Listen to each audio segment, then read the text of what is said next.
Minhas saudações a todos aqueles que participam mais uma vez, para meu gosto e minha honra, de mais uma explanação da série Registros sobre Registros, agora no seu número 414. Quero agradecer muitíssimo aos meus confrades e confreiras da Academia Paranaense de Direito Notarial e Registral, que apoiam esse nosso projeto comum, bem como a Noreg do Estado do Paraná.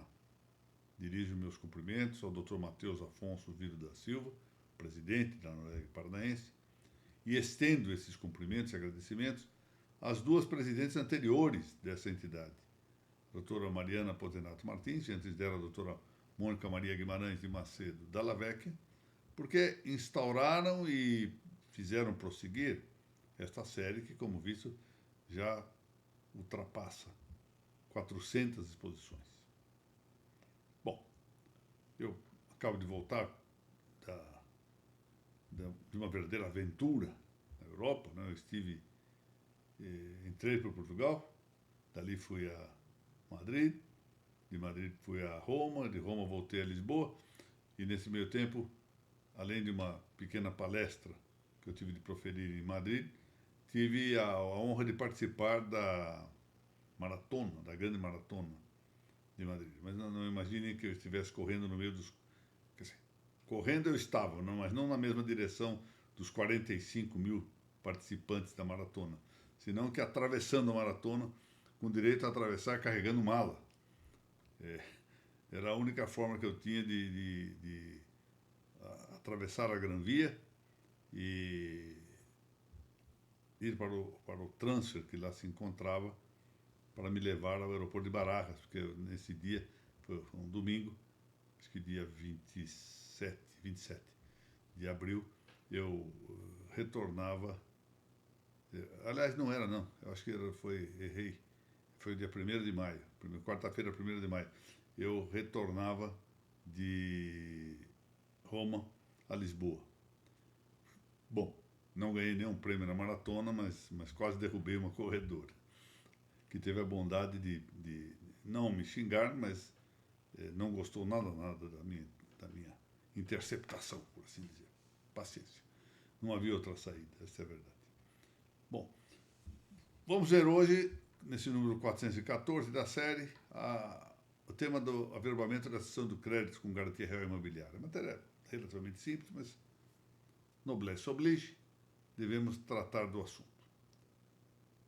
O texto primitivo da Lei 6.015 não falava na cessão do crédito imobiliário, portanto, não a arrolava entre os títulos suscetíveis de inscrição no ofício de imóveis.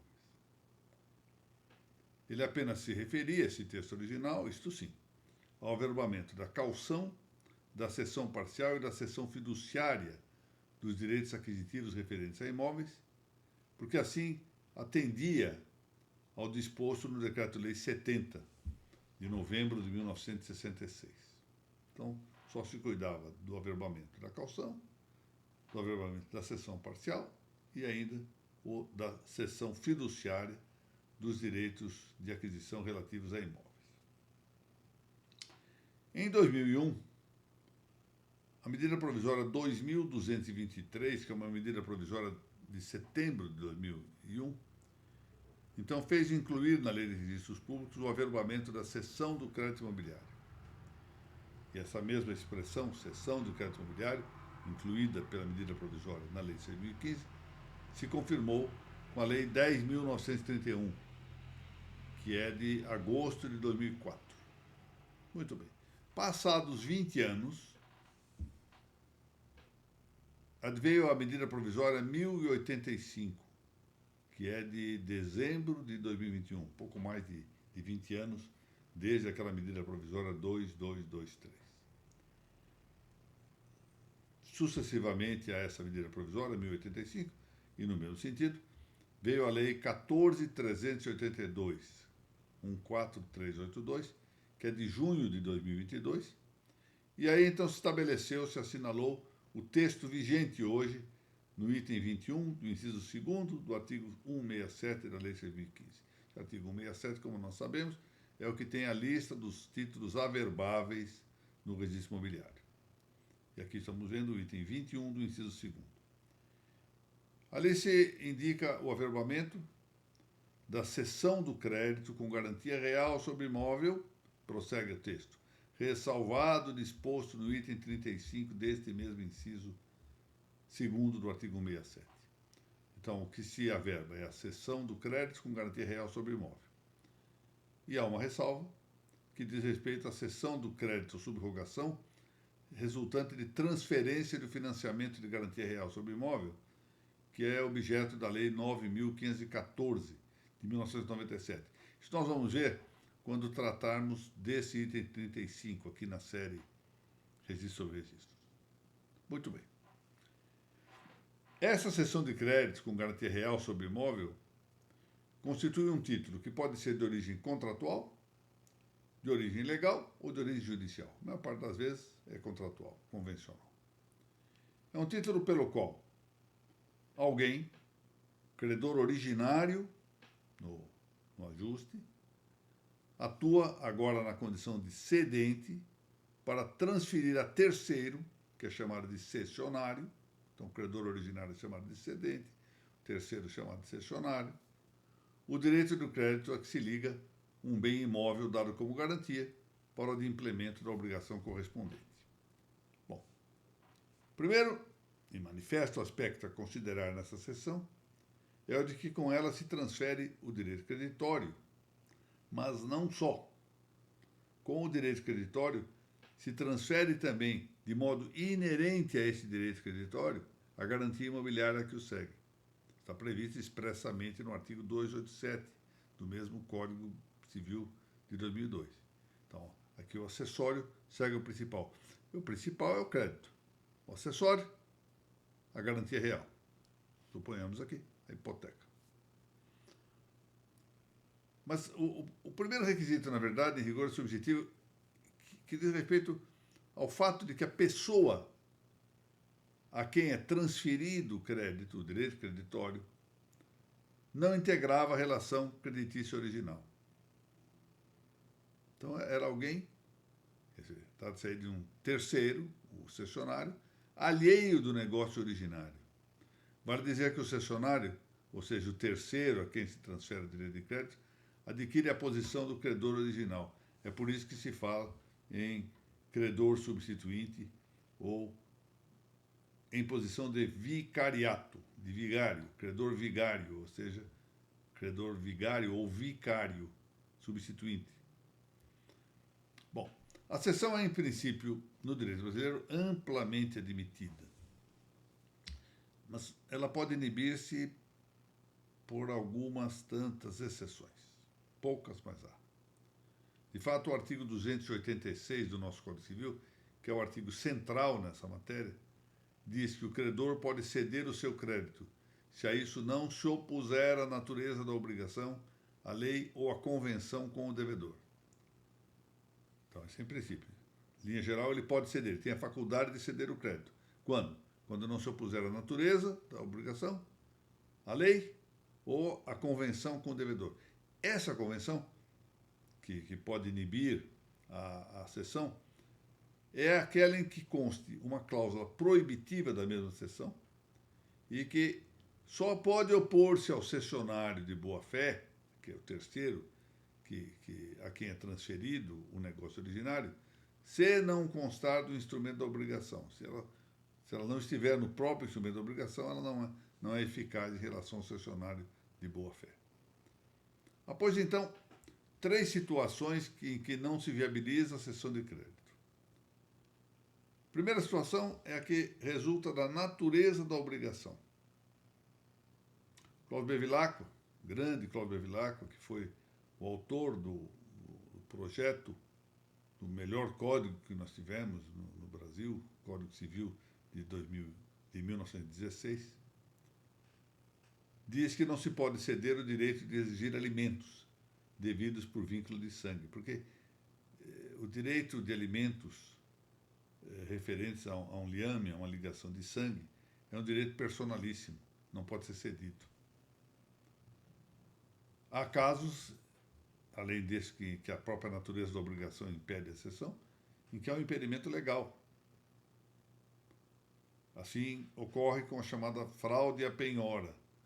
Vamos lá ao artigo 298 do Código Civil, vamos ver que a regra, que a norma do Código Civil dispõe que o crédito, uma vez penhorado, não pode ser transferido pelo credor que tiver conhecimento da penhora, desde que ele tenha ciência da penhora. E aí prossegue o código. Se o devedor pagar não tendo notificação da penhora, fica exonerado. E de maneira que subsiste apenas contra o credor os direitos de terceiro. Bom, mas isto é no caso da falta de notificação, da falta de cientificação da penhora ao devedor.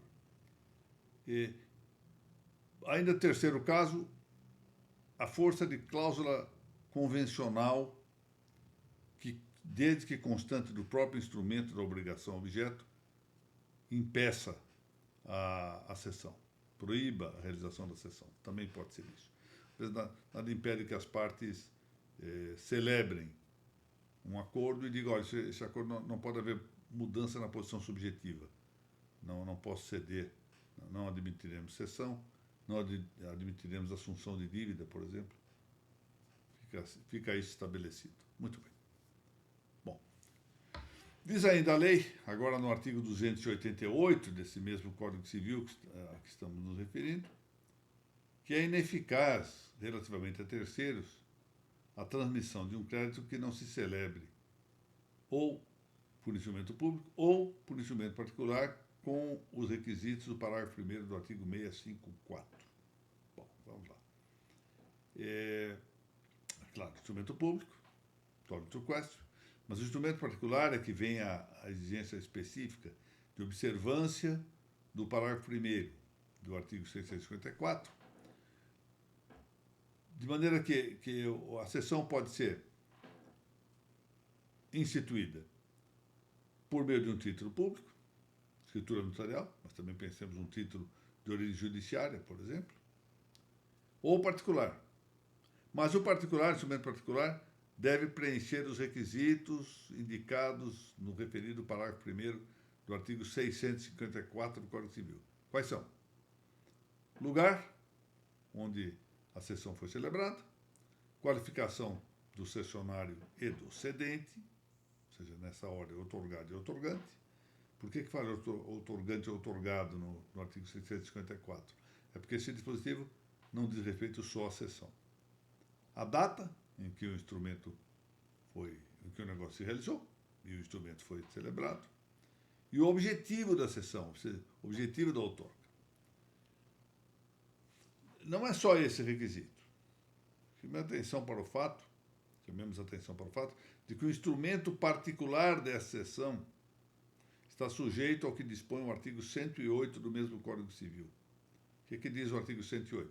Diz que, não dispondo a lei em contrário, a escritura pública será essencial para a validade dos negócios jurídicos que tenham por objetivo a constituição, a transferência, a modificação ou a renúncia de direitos reais, sempre que seu objeto material for um imóvel com valor superior a 30 vezes o maior salário mínimo vigente no país. O problema, portanto, do limite financeiro admitido para o instrumento particular.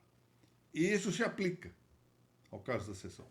E aplica-se porque a cessão, como eu fiz observar há pouco, invocando o Código Civil, abrange o acessório. Quer dizer que abrange a garantia imobiliária que se transfere como principal. O mesmo Cláudio Bevilacqua, a quem eu fiz referência, e tantas vezes tenho feito referência nessa nossa série, ao comentar o artigo 1067 do Código Civil de 16, disse que nos contratos em que a escritura pública for substancial, a cessão deve ser feita também por escritura pública. Bom, está resolvido o problema. Então, nós vamos apenas aqui ressalvar os casos em que não há contrato. Não há contrato por quê? Porque a cessão opera por força de lei, aí não há contrato. Ou opera por sentença judicial. O artigo, no Código Civil de 16 havia uma regra, o artigo 1068, que deixava clara a ressalva dessas situações. Essa previsão não veio para o Código de 2002 e me parece que está bem não vir. Porque é evidente que se não há acordo, manifestação de vontade do cedente, ou nas sessões legal e judicial, não há necessidade de falar em instrumento particular. Não há manifestação de vontade do cedente. A sessão opera legalmente ou judicialmente. Então, está resolvido, não há aqui título particular. Portanto, fez muito bem nesse passo o Código de 2002 ao não repetir a norma do artigo 1068. Mas isso não quer dizer que ela não exista, que ela tenha sido revogada. Não, é que é evidente que a situação é essa mesmo. Nos casos de sessão legal ou de sessão judicial, não há possibilidade de instrumento particular, porque não há manifestação de vontade do cedente. Bom, tendo em conta que a sessão, enquanto convencional, que estamos tratando da sessão contratual, relaciona o credor originário com a posição de cedente e o terceiro, cessionário ou substituinte do credor, ou credor vigário ou em situação de vicariato, sem que do ajuste participe o devedor não precisa participar da sessão, do ajuste de sessão. Deva ele ser notificado para que, dessa maneira, a sessão seja eficaz quanto a ele. Então, nota, ele não tem que participar. É um engano frequente de pessoas que querem, a todo custo, que o devedor originário participe da sessão consentindo nela. Se ele não consentir, não pode realizar. Ora, não tem que consentir, a não ser nos casos em que houvesse uma cláusula proibitiva de que ele abra mão de maneira expressa, não há necessidade do devedor participar do acordo de cessão. Por que ele participa? Ele participa por um motivo que nós vamos ver agora. Frequentemente ele é chamado a participar para evitar o trabalho ou a necessidade da notificação posterior. Por quê? Porque ele tem que cientificar-se, isto sim, da cessão. Porque se ele ignorasse a transferência do crédito, ele poderia pagar ao cedente, ou seja, ao credor original, em prejuízo do terceiro, o cessionário, que passou a ser o credor substituinte ou vicariado. Por isso enuncia o Código Civil, no artigo 290, que a cessão do crédito tem de ser notificada ao devedor.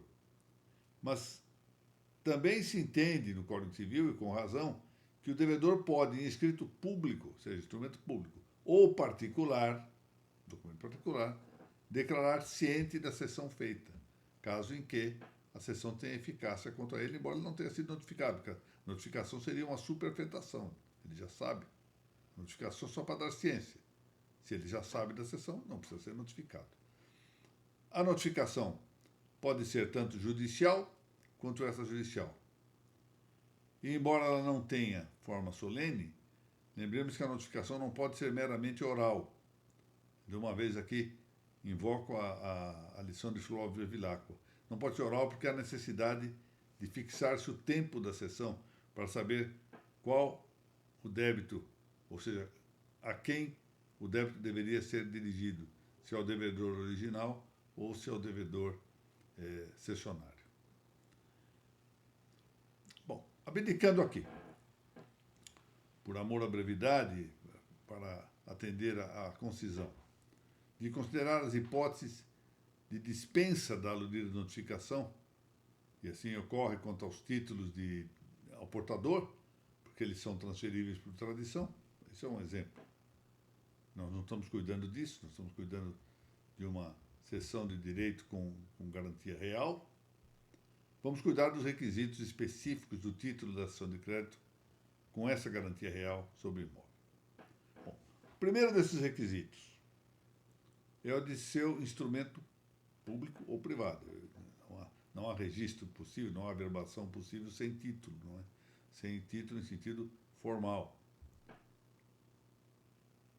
O título particular deve atender, já dissemos, o parágrafo 1º do artigo 654 do Código Civil e também a limitação do artigo 108.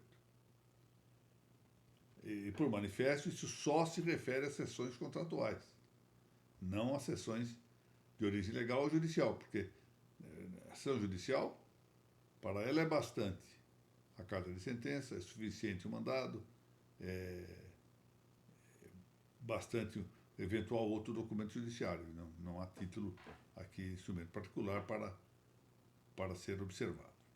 O segundo requisito é o da mencionada notificação, que pode ser suprida por uma declaração de ciência do devedor. Às vezes essa declaração vem no próprio ato de cessão, vem até, muitas vezes se vê isso na prática, com o tal consentimento do devedor a que a cessão se realize. Terceiro requisito é o da existência, confirmada de maneira documental, do contrato originário objeto da cessão, que, como visto, é um título secundário de anterior ajuste. No caso do registro de imóveis, isso é desnecessário porque já está registrado o contrato originário. Isso é uma verbação a isto.